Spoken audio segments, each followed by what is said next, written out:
Well, live from the THV 11 studio, we have a packed show this afternoon. Topping it off is meteorologist Tracy Bean, and she has your newest forecast models. Tracy?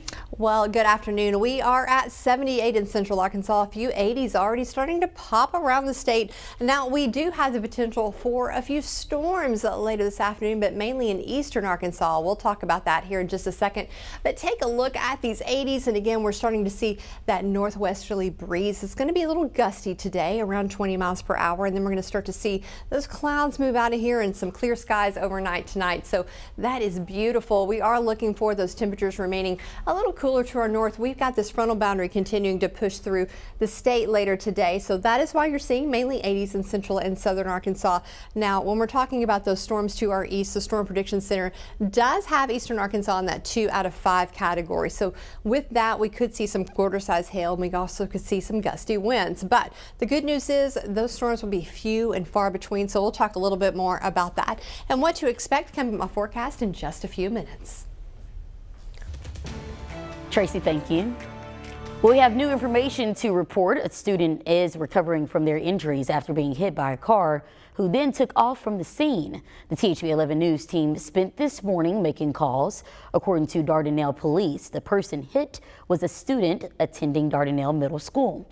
Police say this happened yesterday afternoon. However, they were taken to the hospital and treated for injuries.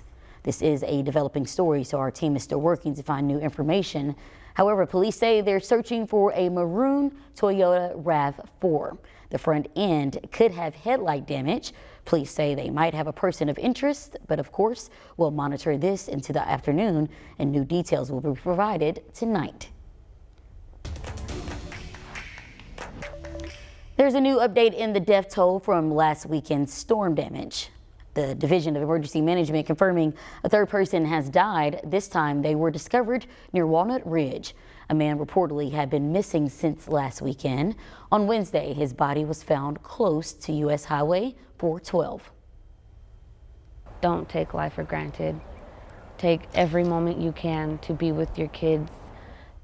And that was a powerful message shared with us as a mother mourns the loss of her 5-year-old son. He's among the 3 people killed during the same storm system we just talked about.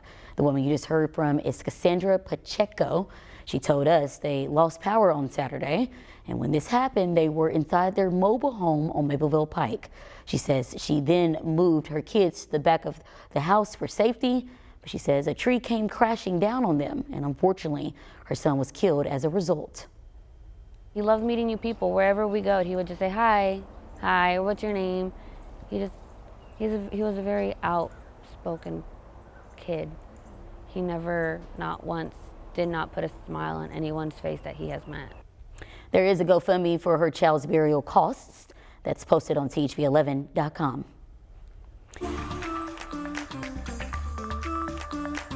We'll take a look at your screen. This is a must-see. The U.S. Army Corps of Engineers is still monitoring Terry Locken Dam that's along the Arkansas River.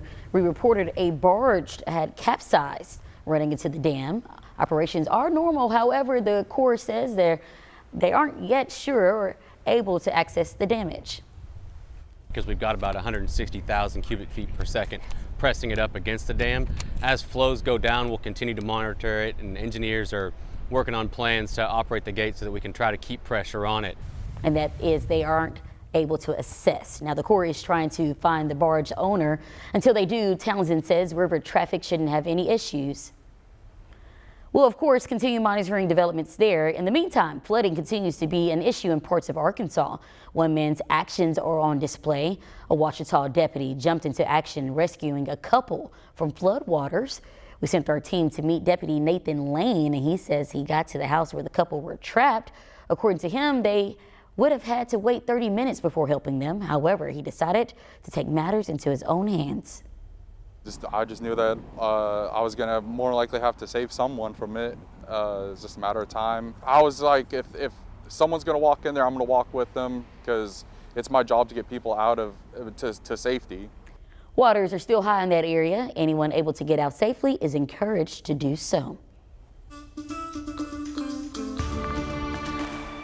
In a matter of hours, the Arkansas Attorney General will provide updates on organized retail crime. It's been one of Tim Griffin's focus points for quite some time now. We learned the Attorney General will give new updates this afternoon. He should begin talking shortly after 2 o'clock. We plan to have our news team there. Join us at THV 11 at 5 for the newest information. And Arkansas State Police are launching their newest campaign. It's called Put the Phone Away or Pay. And it's simple. That title speaks for itself. State troopers will always monitor your speed, but now they'll look for what's in your hand. It's a statewide initiative, and it's aimed to prevent distracted driving. We spoke with an ASP captain who shared this message. If you've got a passenger, hand that phone to your passenger. Let them read the text. Let them respond to the text. If you're just unable to not look at that text message, pull over to a safe location where you can get off the road, read the text, respond, and then get back on the road. Now, if you disregard the law, you could risk being fined up to $250 for your first offense. After that, fines could reach as high as $500. At the state capitol, the legislature is considering this proposed law. It's House Bill 1866. If passed, audio recording devices would be installed inside school locker rooms. There's more. The bill also requires signs to be posted. Recordings will be kept for at least 90 days. Access to those recordings would be limited to parents, guardians, and administrators. And a 10-day notice, however, would need to be submitted before deletion. Staying with the Arkansas legislature, a pharmacy giant now turning to the governor in hopes of stopping a bill targeting pharmacy benefit managers from becoming law. We've been following House Bill 1150 all week. It survived the Arkansas Senate in a vote of 26-9 yesterday and now heads to the governor's desk. If signed into law, PBMs will have to choose between holding a pharmacy license and owning a pharmacy. After the vote, CVS Caremark sent a letter to Governor Sarah Sanders warning her that the bill would force them to shut down 23 locations across the state.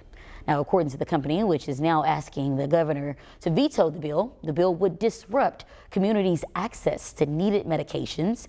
They say it would also cause people to lose their jobs. But supporters of the bill, like the CEO of Arkansas Pharmacists Association, say it can fix what it calls a broken system and improve the market.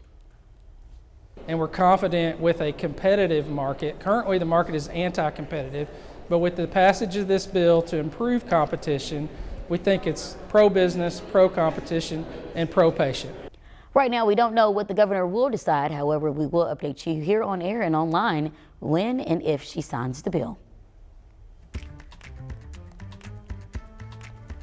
President Donald Trump said he will pause tariffs for 90 days, but that excludes China. With that, the stock market is still free falling. Natalie Brand has new details from Washington, D.C.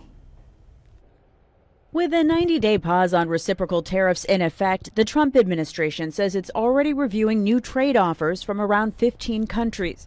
We're setting up with the Chief of Staff's office a very orderly process to prioritize countries and to make sure that the countries that are most important for getting this to the finish line are the countries that we bring in first. China is not part of the pause, and the administration is ratcheting up pressure for Beijing to negotiate, pushing tariffs on Chinese goods up to 125%. In a statement today, China's Commerce Ministry said the door to talks is open, but dialogue must be conducted on an equal basis with mutual respect.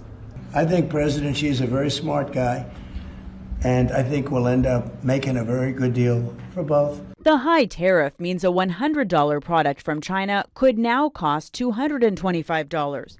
Kinderhouse Toys in Northern Virginia is starting to consider the impact. Everett Pyatt opened the shop with his wife more than 40 years ago. He says about 80% of his toys are from China, and this could change how he stocks up the store. Usually what happens is that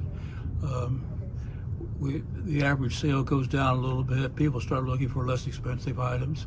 And so we tend to stock up more on middle range items because that's where the clientele is interested.